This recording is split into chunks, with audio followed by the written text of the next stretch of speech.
So this is a relatively new way to use echo for me, but I thought it would work well with what I'm doing, and I'm enjoying seeing how it came out. It's a simple strategy, and it's one that can be applied to any kind of vocabulary. So I felt good about how the teachers received it.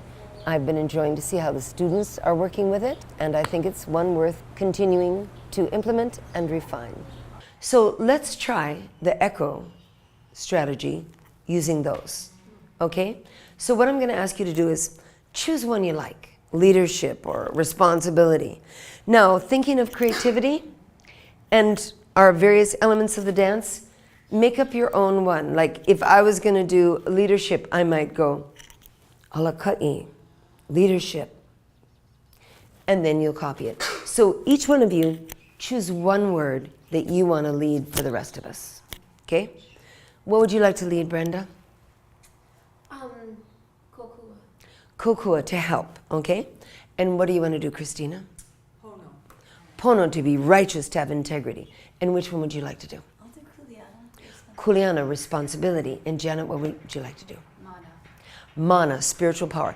Now what your job is, make it up right now. Make it up now so you're not having to be spontaneous when you teach it to us. Figure out, okay, I'm gonna do, this is my shape. Then stand, I call this standing in neutral. See how I'm standing? I just have my feet right under me, my shoulders are back, my arms are down. This to me is standing in neutral. This to me is making a shape. Stand in neutral. And I use stand in neutral all the time for the children. When I'm going to speak in Hawaiian, I say, ku ha'aheo, stand proudly. Okay? So I'd like you to practice it several times so when you go to teach it to us, you know what it is. So stand up, please. Put your notebooks down. Think of your word. You might even want to say your word. You don't have to say it in Hawaiian, but you can if you want to. But make up your own shape now and be able to do it 3 times so that when you teach it to us, you know where you're going to go. And it'll be a frozen shape that will hold. You're making up a frozen shape that will hold. After you've made it up, go back to neutral and then go back into the shape to be sure you can do it. Do that 3 times. From neutral, go to your shape. Hold it and then go back to your shape. It's not so much a gesture as just a shape. Ready? Do it again. And last time, back to neutral. Okay, and go to your shape. And back to neutral. Okay, now this is what, has how we learn from each other. So Dan always does this. He goes, all right, we'll have a group rehearsal before you have to do it by yourself. So now we'll all do this together. But you'll all say your individual word. You'll say your word, like for example, if mine was alaka'i. This is the example of what I will do in the group rehearsal. And all of you will then, after I've demonstrated it, we'll all do ours together, but you'll all say your own word and make your own shape. So I would go, alaka'i, 2, 3, 4, hold, 2, 3, 4, neutral, 2, 3, 4.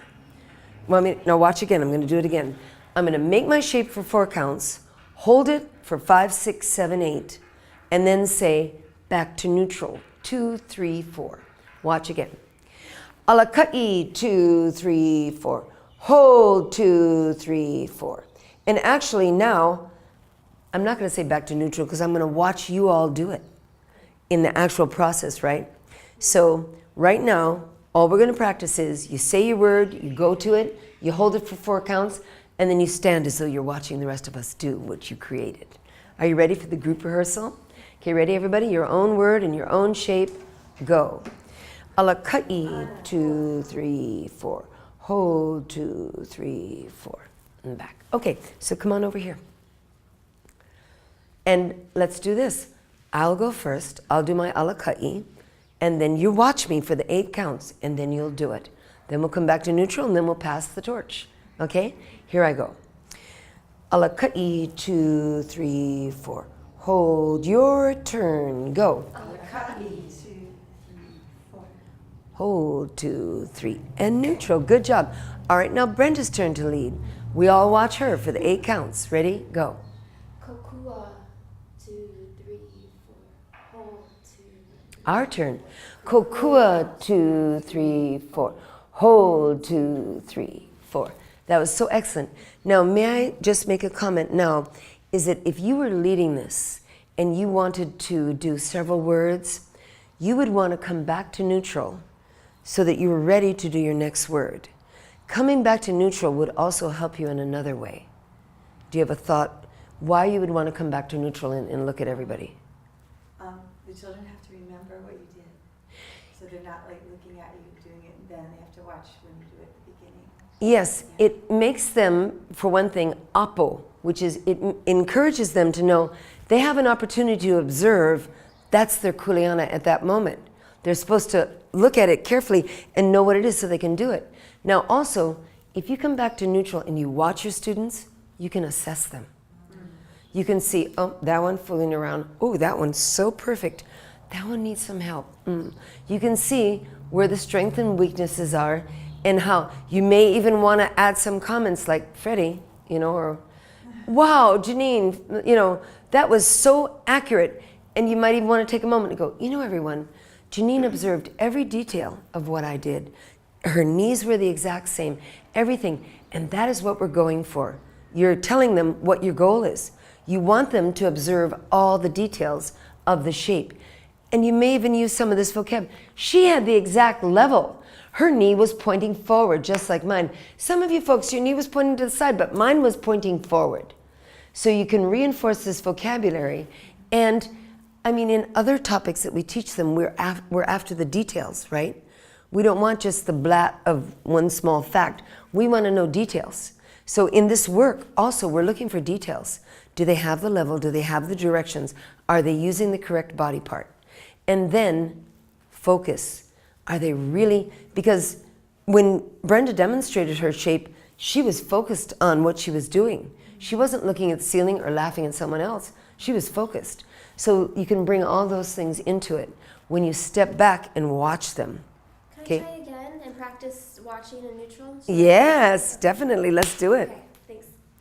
So, kokua, 2, 3, 4, hold, 2, 3, 4. Kokua, 2, 3, 4. Hold, 2, 3, 4. Good. Now, and if any of you want to, when we come back, you're most welcome to give some assessment feedback, whether it be positive or to say, wow, I really saw this. Or one thing you folks could do to really improve your work is like that, because that's what you would want to do in real life with your students. All right, your turn, Christina. Okay. Neutral. Pono, 2, 3, 4. Hold, 2, 3, 4. Pono, 2, 3, 4. Hold, 2, 3, 4. Okay, back. Now, did you notice, just to say... It took a little while to make it get to the shape. Right, that is because, when I encourage teachers, if you're doing this activity or mirror, is you have to practice it a bit at home before. It's just like, well, when I teach a new lesson, I have to think about it. And I remember another woman that I studied creative dance with, she said that her daughter told her, Mom, you have to do it before you teach the kids. You can't just go in there and talk. You have to know you've done it before. So I often find myself when I'm typing up a lesson about dance, I start doing it and then I'm like, stand up. And they go, oh yeah, okay, so it would be like that. And then they could do this. But you really have to do it. Now, did you notice that you did not go back to neutral? You held while we were doing ours. Now, so can we do it again as Brenda did?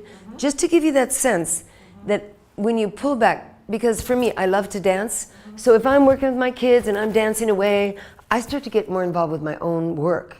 And I don't look at them as much. You really want to be able to look at them because that's how you can help them by assessing them and giving them feedback. So lead it again. And if you want to, just take the 4 counts to get there. Yeah. And then hold it. And then step back and watch when we do it. Okay. Pono, 2, 3, 4. Hold, 2, 3, 4. Pono, 2, 3, 4. Hold, 2, 3, 4. Okay. All right. Ready, Joy? We'll follow you. So, okay. Kuleana, 2, 3, 4. Hold, 2, 3. Kuleana, 2, 3, 4. hold, 2, 3, 4. Very good. Just bend your back leg a little more. Smile. Goes back. And you just got it. Nailed it. Yeah, it's very good. And you know, as you go along with this too, you're going to see how, as you know in your own teaching practice, how are you going to give this feedback to the kids? Right. You know, and that is something. Don't leave anybody out. No, it's very challenging to figure out the feedback that is going to bring them up and not make this one feel like, well, I was the star, and the other one go like, well, I never was the star. You know, so it's very challenging to figure out about the feedback. But it is, so that is an art form, and let's look at that as we go along. Yeah. How do we give the feedback to the children? How do we help them, assess them in a way that lifts them up and wants to make them do more? And, you know, so it's something I think about all the time. And, I'm sorry. no, go ahead. In PE, we try to have a cue. So like if you're bouncing a basketball, we'll say use your finger pads. Right. But when I walk around, I'll say finger pads, good finger pads. Get those that's it, finger pads. So everyone's hearing finger pads. Right. And they're like, oh, I'm going to do finger pads. And so they all do it. So maybe my corrective feedback would be, great knee bend, great knee bend. So when you'll hear it, and you go, Yes. did I have a knee bend? So I'm not doing bend your knee. Yeah. I'm saying good, good, good. And then if I didn't get to you, you're going, wait, I think I need to bend my knee. So you're doing it to yourself. Yeah. Yeah. And so you know what? positive corrective feedback. What I love also is the repetition of the vocabulary Yeah. that you want them to be aware That of. cue, that one, and you write that in your lesson plan. Yes. This is finger pad. This is eye on side to the target. You know, if Yeah. you're going to throw side to the target, like so, like in PE, they actually have that cue. Yeah. Part of your lesson. So that totally ties into me to this, Those are your cues. is that you want the child, the more you say the word, the more you model the word, the more you acknowledge the word in others, it helps the child to You're absorb not the word. saying you're a good student. You're saying you hit that Yes. skill. You hit the skill, That's right? That's more specific feedback. Yes. Personal feedback. I love that. It's Yeah. totally what everybody teaches me and I try to do. So thanks for reinforcing it. Yeah. I'm trying to remember how I used to teach PE. Yeah. But One thanks thing for that helping struck me about your shape was I loved how Kuleana sort of came from the heart. Yeah. Because everyone talks about Kuleana, they say responsibility, job. But if you go to Hawaiian circles, when they speak of it, it also means privilege. So oftentimes your Kuleana, like Auntie Shelby right now has this Kuleana to take care of her parents, but it's also privilege to be with them in their later years. So Kuleana, I like to tell the children now, no, Kuleana is your job, but it comes from, it's a privilege to be able to do it. So when you added that part, it was very meaningful for me. Thank you. All right, let's round it up with our last one. All right, Ms. Carafa, take us away. Okay. Mana. 2, 3, 4. What it was? Hold. Hold. 2, 3, 4. Mana, 2, 3, 4. Hold, 2, 3, 4. How do we do? Very good. The thing that I'm thinking about is the return to neutral for everybody.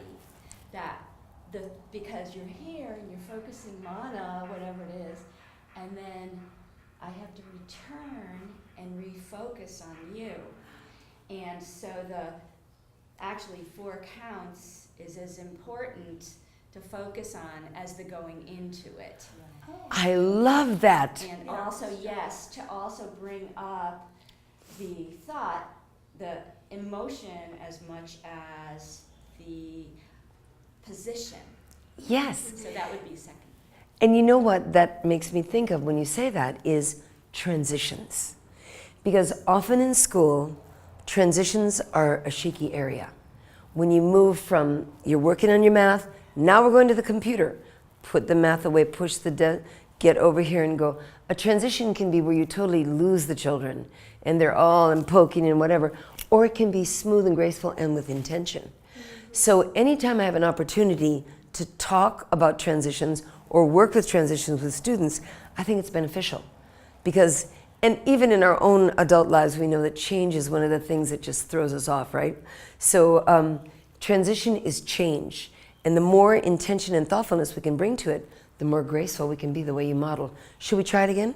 and have that intention and thoughtfulness in our transition back. All right. So why don't you just tell us mana, and then we'll go right into it. Mana.